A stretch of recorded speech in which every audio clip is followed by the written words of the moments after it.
Hey everyone, welcome to God's Plan Your Part Year 2, where this year we're reading through and studying the entire New Testament one chapter at a time. Thanks again for joining us in discovering God's plan and your part in it.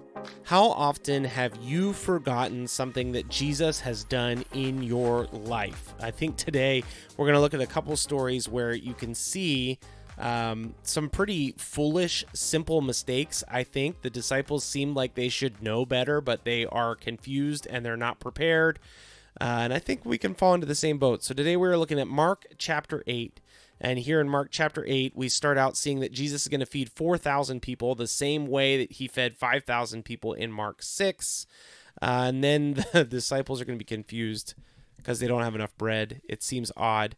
And then there's a couple other situations where he's going to heal a blind man. There's just a lot going on here. I'm interested to jump into this conversation today. Well, and I think there's some pieces too that it's showing who Jesus is really clearly, but people are still not understanding. But when they finally do, Jesus reminds them again and again that they need to just keep it to themselves. So he's still kind of hiding this identity because the disciples finally come around to who he is. Peter actually confesses that Jesus is the Christ towards the end of the chapter. And at the end of that little section, Jesus is still telling him, don't tell anybody about this.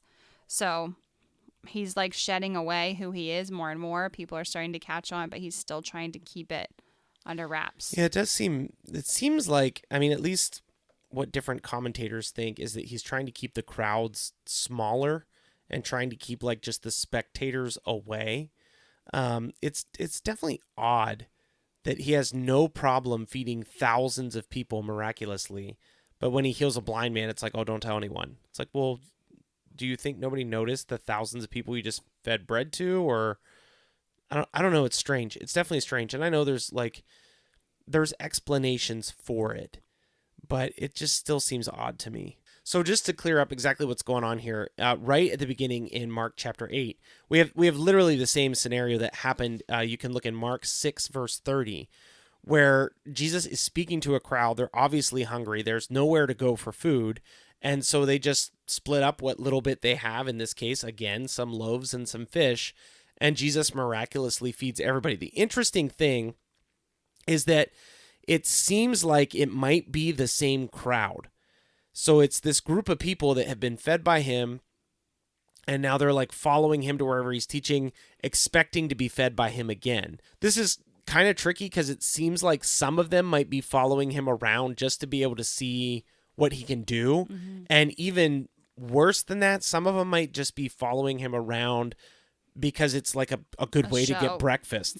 Yes, it's a show, but also it's it's really beneficial. I don't have to buy my own bread. I can just follow Jesus around. What's really funny, the play on words or the irony of the situation, if you finish out the story of Jesus feeding the 4,000 in verse 10, it says, immediately they got into the boat with the disciples and went to the district of Dalmanutha. I do not claim to say that correctly. The Pharisees find him and demand a miraculous sign. Mm-hmm. Verse 11 says, the Pharisees came and began to argue with him, seeking from him a sign from heaven to test him. And he sighed deeply in his spirit. I can see him sighing in his spirit being did you not just see what I just did? Mm-hmm, Have you not? Seriously? But I think it's funny because people do fall into this kind of action too, where it's okay, I've seen Jesus do this. I've seen Jesus do that. I'll think about believing in him if he could just do one more thing. Mm-hmm. And even more than that, I'll commit my life to him. I'll obey his commandments. I'll believe what he tells me to believe and act the way he tells me to act if I could just see him do one more thing. And I think, if we start to think that way, we're in a pretty dangerous place where you're treating God like a vending machine. It just seems odd. Well, and then the next section too, he is basically warning the disciples about the Pharisees and how, I would guess, as it's coming right after that little section, hey, be careful of them because what they're demanding it could easily be proved by the things that have happened prior to. And so the disciples, he's beware of them, because basically what they're doing is kind of spreading out like leaven, and it's taking over It's interesting because everything. he calls out the Pharisees, which would have been like the spiritual leaders of the day, and the Herodians, who would have been like the political leaders of the day. So they both represent like this kind of alluring power that's wrong.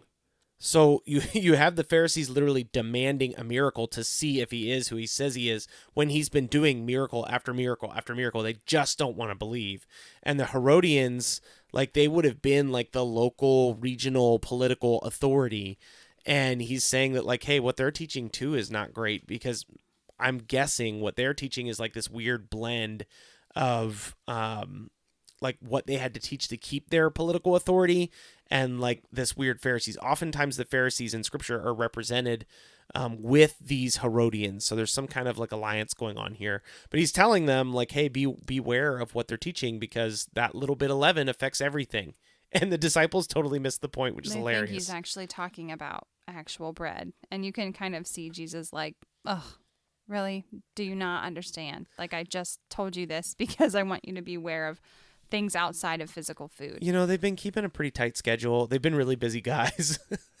It is kind of funny to imagine that they've just, like, Jesus just fed all these people miraculously, and they're like looking around the boat like, shoot, did you bring the bread? Or So yeah, it's like they're a little dense at this point, but they do come around because they do start understanding who Jesus is. I think they might be connecting the dots maybe along the way throughout the rest of the chapter. Yeah. And it's like, oh, okay, that's what he meant earlier. I wonder if they ever like kicked themselves like, oh my word, did you hear what I asked him? I think they probably did. Especially when they were writing down the Gospels, like, oh, that's what he meant. Please keep that part out. Okay, so you were kind of interested in this blind man story. Can you tell us why you thought this was interesting? We've heard this story before, but it's this one specific line in verse 24, where after Jesus asks him, after he's laid his hands on him, do you see anything? He says, I see people, but they look like trees walking. Jesus lays his hands on him again, and his sight was restored. But it's just odd that that is the comment that's made. However, our study Bibles mention that this could be seen as similar to the disciples' lack of understanding. So I don't know. This is a story that I've heard highlighted before, because there's not many instances of Jesus doing like a not effective healing.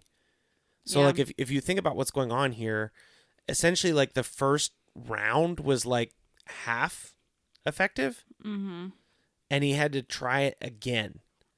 So the question is, well, why did he have to try it again? And I have heard like compelling reasons. Is there like a faith issue? One of the compelling issues I've heard is that if you notice, he did not come to Jesus. He was brought to Jesus. And so I've heard somebody teach that, like, well, he wasn't coming because he had faith. He's not like the woman who had been bleeding for years who like snuck up on Jesus to be healed. What about the guy who was sent down through the ceiling? Right. So there is like issues with that. And so what I've heard is that he's not totally sure what Jesus is up to, but when Jesus like half heals him, he's like, oh my goodness, this guy could heal me. And then he believes, and then he's healed. I don't know. The text doesn't explicitly teach that. Yeah. So you are kind of reading that out. In the very simplest form, the guy comes to Jesus, Jesus heals him. The part about him thinking people are trees is kind of odd, but we don't know how long he's been blind. Maybe he's been blind from birth. I guess the odd thing about that would be like, well, if he didn't know what people looks like, well, how does he know what trees look like? So I'd love to hear from you guys. Like, if you have a thought on what's going on here, leave us a comment, send us an email, tell us what you think. Because like I said, I've heard some really interesting thoughts on this. At the end of the day, we have another instance of Jesus coming and healing someone. And what's really interesting about what Mark is doing, remember, he's talking about authority and power. He puts this story right after the Pharisees are demanding a sign. So the structure of Mark 8 is Jesus feeds 4,000. The Pharisees demand a miracle. Jesus does a miracle. Like miracle, questioning, miracle. And then Peter is going to make a proclamation of faith that's very direct. So the actual structure of chapter 8 is really interesting in that you kind of have this miracle and the Pharisees are like, I don't know. And then you have another miracle and Peter is like, I definitely know. Yeah, he like comes around towards the end. But again, it's always with that little note at the end, don't tell anybody, don't enter this village, don't do this, don't do that. So I wonder how much, I don't know, I guess they would have known because people didn't really listen to that anyway. But I wonder how much Jesus was trying to, like, why was he trying to keep it so secret? I think part of it could just be like, hey, I don't want to attract a lot of attention to myself. Mm-hmm. I don't want to put myself in danger before I'm supposed to. But I think another part of it could be like he knows who's ready to hear it and who isn't ready to hear it. Yeah. So he doesn't seem to be wasting a lot of time on people who are not prepared to hear the truth. And he seems to know, obviously he would know exactly when people are ready and exactly when they're not. So it seems like it's like, hey, keep it to yourself. Don't make this huge thing. Like that will come. That will come, and it comes pretty soon, but it seems to be all within his timing. And I can't remember, because I think I'm starting to mix Matthew and Mark together, but the ending of the chapter is about Jesus telling them what's going to happen to him. And this is the first time that he mentions this to them. It's a very explicit statement. Okay, so that being said, I think it's interesting that that came after Peter is confessing confessing that Jesus is who he says he is, because that faith piece, it's always so interesting. The faith piece always comes along with some kind of revelation or healing or miracle. It's interesting that that comes first. This is a special instance of Peter's confession of faith because remember, Mark's gospel is written based on Peter's verbal accounts. So Peter is explaining to Mark what had happened and how it went, and Mark is writing it down. Mm-hmm. So this is like Peter's, what do you call that when it's like a biography written by somebody else? Autobiography? Is that an autobiography? Do I sound really dumb right now? Probably. That's okay. That's what's going on here. So Peter makes this proclamation of faith. It is important because it's at Caesarea Philippi. In Matthew 16, we see him say the gates of hell will never prevail against the kingdom of God, essentially. Jesus takes his disciples to this like very terrible place, this very like place full of idolatry, a very unclean place, to proclaim to them who he is and what the mission of the church is. So Matthew 16 gives us a little bit more depth to that whole scene. And if you want to go check out the episode that we did on Matthew 16, it would help kind of flesh out this picture of what's going on. It'd be a biography. Is it? You're right. Is autobiography is by when you yourself? write about your own life. Autograph, autobiography. Guys, we're not biography experts. It's fine. So anyway, that it would be worth checking out that episode on Matthew 16 because there's a lot going on here. The scene and the setting is super important, and this profession of faith from Peter is super important, and it's a pretty cool thing. So then Jesus is at the end giving them more context for what is to come. Mm-hmm. So what's a helpful your part for what we've gone through today? I feel like there's probably something that would go along with like faith being a necessary part of Jesus revealing himself to us. Like, yeah, I think sometimes we get it with like, we think we get it with feelings or things that are like, oh, that feels right, or that sounds right. But like actual faith in what Jesus has done. I think you can definitely make a case that Jesus is continuing to show his power, and he's giving people time to process it and understand it and come to a place where they make a decision. I think that's fair. Mm-hmm. And I think Peter in this chapter is like the ultimate decision where it's like, yeah, I know who you are. You're the Christ. Like, period. Boom. It's you. And he's not confused, and he's ready to admit it.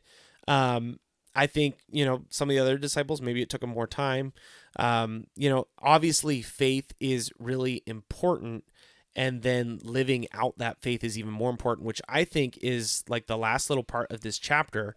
If you look at verse 35, for whoever would save his life will lose it, but whoever loses his life for my sake and the gospel's sake will save it. For what does it profit a man to gain the whole world and forfeit his soul? Mm-hmm. For what can a man give in return for his soul? For whoever is ashamed of me and of my words in this adulterous and sinful generation, of him will the Son of Man also be ashamed when he comes in the glory of his Father. So I think a really clear your part is you have to live a life that honors Jesus. And in this world, like finding success in this world is like doing everything you can to be successful, and that all passes away. And so we need to be willing to be living lives that are aligned with God and what God commands. That puts us in strange situations sometimes. That may put us in scenarios where it seems like we are losing our lives and losing our reputation. But in fact, we are preserving it and finding it and honoring Christ in it. So I think that part is super important today, because it just feels like culture is kind of in that Romans 1 world where like God has let go of the rope and culture's sliding backwards fast. You're going to feel more and more and more like you are losing your life to honor Christ, so that you can save it, if that makes sense. So I think that would be the challenge for today. Obviously, it's not just a challenge today, it's a challenge for all the days to come. But make sure you are honoring Christ with your life, and you're not just giving him lip service, you're actually backing it up. So we'll be back again tomorrow with Mark 9. We'll see you then. Thanks for joining today's episode of God's Plan, Your Part. As always, please consider partnering with us, as we are a listener-supported podcast that we hope to continue to grow with support from listeners just like you. We've made it super easy to partner with us, and you can support us by following the link in our show notes or our description. You can support us with as little as $3 a month. Every little bit of this helps so much, and we're so thankful for your support. With that in mind, here's today's reading. Mark chapter 8. In those days, when again a great crowd had gathered, and they had nothing to eat, he called his disciples to him and said to them, I have compassion on the crowd, because they have been with me now 3 days and have nothing to eat. And if I send them away hungry to their homes, they will faint on the way. And some of them have come from far away. And his disciples answered him, How can one feed these people with bread here in this desolate place? And he asked them, How many loaves do you have? They said 7. And he directed them to sit the crowd down on the ground. And he took the 7 loaves, and having given thanks, he broke them and gave them to his disciples, and set them before the people. And they set them before the crowd. And they had a few small fish. And having blessed them, he said that they should also be set before them. And they ate and were satisfied. And they took up the broken pieces left over, 7 baskets full. And there were about 4,000 people. And he sent them away. And immediately he got into the boat with his disciples, and went to the district of Dalmathana. The Pharisees came and began to argue with him, seeking from him a sign from heaven to test him. And he sighed deeply in his spirit and said, Why does this generation seek a sign? Truly I say to you, no sign will be given to this generation. And he left them, got into the boat again, and went to the other side. Now they had forgotten to bring bread, and they had only 1 loaf with them in the boat. And he cautioned them, saying, Watch out, beware of the leaven of the Pharisees and the leaven of Herod. And they began discussing with one another the fact that they had no bread.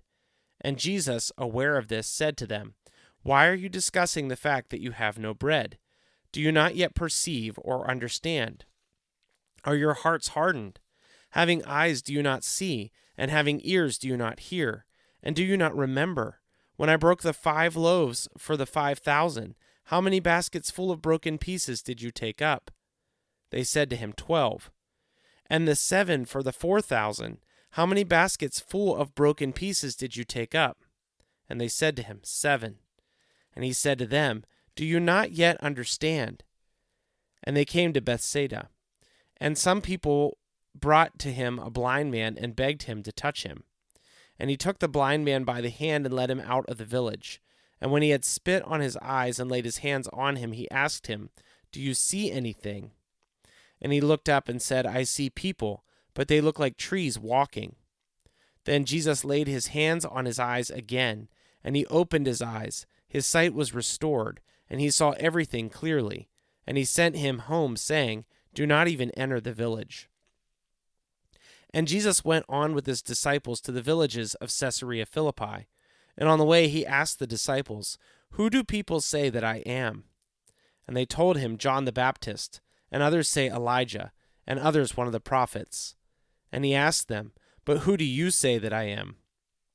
Peter answered him, You are the Christ. And he strictly charged them to tell no one about him. And he began to teach them that the Son of Man must suffer many things, and be rejected by the elders and the chief priests and the scribes, and be killed, and after 3 days rise again. And he said this plainly, and Peter took him aside and began to rebuke him. But turning and seeing his disciples, he rebuked Peter and said, Get behind me, Satan, for you are not setting your mind on the things of God, but on the things of man. And calling the crowd to him with his disciples, he said to them, If anyone would come after me, let him deny himself, take up his cross, and follow me. For whoever would save his life will lose it, but whoever loses his life for my sake and for the gospel's will save it. For what does it profit a man to gain the whole world and forfeit his soul? For what can a man give in return for his soul? For whoever is ashamed of me and of my words in this adulterous and sinful generation, of him will the Son of Man also be ashamed when he comes in the glory of his Father with the holy angels.